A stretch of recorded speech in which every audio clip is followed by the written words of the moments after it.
In 1964, a microbiologist named Tom Brock was visiting Yellowstone National Park. He'd never been before, but when he got to the boiling hot springs, immediately the vivid hues of the yellow and orange water caught his eye.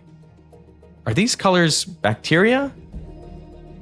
Nobody thought that something could live at higher than 60 degrees Celsius. But this professor, Thomas Brock, this microbiologist, he was like, no. I think not only can things live at that temperature, I think things can live above 100 degrees Celsius. I think things can live in boiling water.